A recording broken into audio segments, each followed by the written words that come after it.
எல்லாருக்கும் வணக்கங்க. ஸோ இன்னைக்கான டாபிக் என்ன அப்படின்னு சொல்லி பார்த்தீங்கன்னா, லா ஆஃப் ஜெஸ்டேஷன் அப்படிங்கிறது பார்க்க போகிறோம். எல்லாரும் எப்படி லா ஆஃப் அட்ராக்ஷனை பார்க்குறீங்களோ, அந்த லா ஆஃப் அட்ராக்ஷன் ஒர்க் ஆகணும் அப்படின்னா இந்த லாவை பற்றி தெரிஞ்சிருக்கணும். அதாவது என்ன அப்படின்னா, ஒரு குழந்தை தாயோட வயிற்றுல உருவானதுக்கப்புறம் உடனே அந்த குழந்தைய பார்த்துட முடியாது இல்லையா? ஒரு 9 மாத காலம் வந்து தேவைப்படும். அந்த குழந்தை வந்து அந்த கருவறையிலே வளரணும். அப்போ தான் வந்துட்டு அது ஒரு முழு மனிதனாக வெளியே வர முடியும். அதுக்கு முன்னாடி வந்து பார்த்தீங்கன்னா, அது உருவாகிறதுக்கு ஸ்டெப் பை ஸ்டெப்பாக எல்லாமே நடக்கும். ஸோ அதுக்கு முன்னாடி எதுவுமே நம்மளால் குழந்தைய பார்க்க முடியாது. அந்த காலம் வந்ததுக்கப்புறம் தான் குழந்தை வந்து இந்த உலகத்தை பார்க்கும். அப்போ அதே தான் வந்துட்டு லா ஆஃப் ஜெஸ்டேஷனுங்கிறது. இது வந்து ஒரு இயற்கை விதி. எல்லா விஷயமும் கொஞ்ச நாள் வந்து காத்திருக்கணும். இப்போ நம்ம நம்ம எல்லாருமே வந்துட்டு ஒரு அம்மாவுடைய கருவறையிலேருந்து தானே வந்திருக்கோம். அதுக்கும் முன்னாடி நம்ம ஒன்றும் இல்லாமல் இருந்தோம். அதுக்கப்புறம் அந்த கருவறையில் வந்து நம்ம வந்து குட்டியாக வந்து இருதயம் துடிக்க ஆரம்பித்து, அதுக்கப்புறம் கை காலெல்லாம் வந்து அந்த கை காலெல்லாம் ஆட்ட அசைக்க பழகி நம்ம மூளையெல்லாம் வளர்ந்து இந்த மாதிரி நம்ம இந்த உலகத்துக்கு வந்ததுக்கப்புறம் நம்ம எதெல்லாம் ஃபேஸ் பண்ணணுமோ அதுக்கெலாம் நம்ம இந்த இயற்கை வந்து நம்மளை தயார்படுத்தியிருக்கு. எல்லாரையும் அப்படி தான் தயார்படுத்திக்கிட்டு இருக்குது.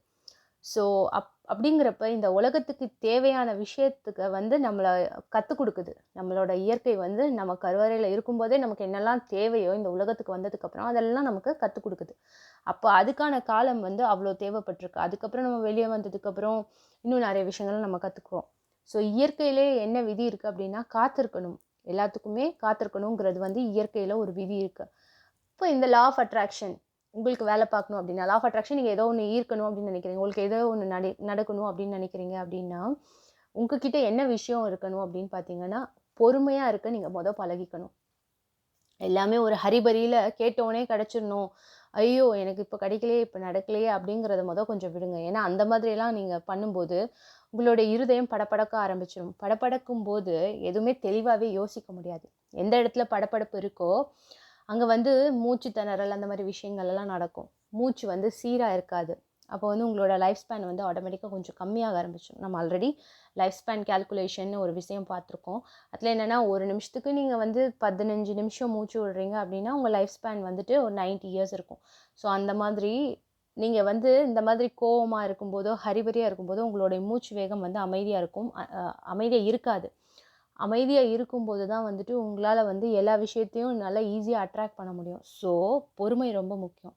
அப்போ லா ஆஃப் அட்ராக்ஷன் நல்லா வேலை பார்க்கணுன்னா இந்த இயற்கை விதியை பற்றி உங்களுக்கு தெரிஞ்சிருக்கணும். அதாவது பொறுமையாக இருக்க நீங்கள் பழகிக்கணும்.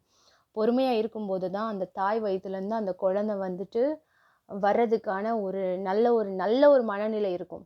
தாய் வந்து எந்த மனநிலையில் இருக்காங்களோ அதை வந்து அப்படியே அந்த குழந்தைக்கையும் கடத்திடுவாங்க அவங்க. ஸோ தாய் வந்து அந்த 10 மாத காலத்தில் எந்த ஒரு ஸ்டேட் ஆஃப் மைண்டில் சந்தோஷமாக இருந்தால் குழந்தை நல்லா ஆரோக்கியமாக பிறக்கும்.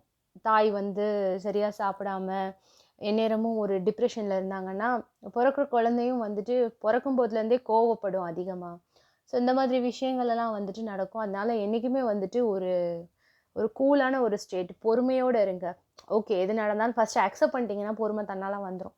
ஓகேவா? அதுக்கப்புறம் இந்த காத்திருக்கும் போது என்ன நடக்கும்னா உங்களுக்கு ஒரு புது அனுபவம் கிடைக்கும். அது வந்து வேறு யாரும் எப்படியும் கற்றுக் கொடுக்க முடியாதுங்க. உங்களுடைய அனுபவத்தில் நீங்கள் கற்றுக்கிற ஒரு விஷயம் வந்து எங்கள் ஸ்கூல் வச்சு நடத்தி கற்றுக் கொடுக்க முடிஞ்சாலும் அது வாய்ப்பே இல்லை. ஏன்னா உங்களுக்கு வந்து இந்த இயற்கை வந்து கற்றுக் கொடுக்குது.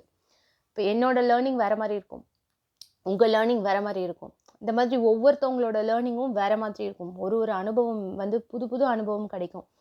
ஸோ அந்த அனுபவத்தை வந்துட்டு அந்த இயற்கையை தவிர வேறு யாராலையும் நம்மளுக்கு கற்றுக் கொடுக்க முடியாது. அதனால வந்துட்டு இந்த பொறுமையாக இருக்கும்போது நம்ம கற்றுக்குறோம் இல்லையா ஒரு பாடம், அது வந்து நமக்கு என்ன ஒரு மைண்ட் செட் கொடுக்கும்னா, எது நடந்தாலும் நல்லதுக்கு தான் அப்படிங்கிற ஒரு மைண்ட் செட்டை வந்து நமக்கு கொடுத்துரும். ஓகேவா?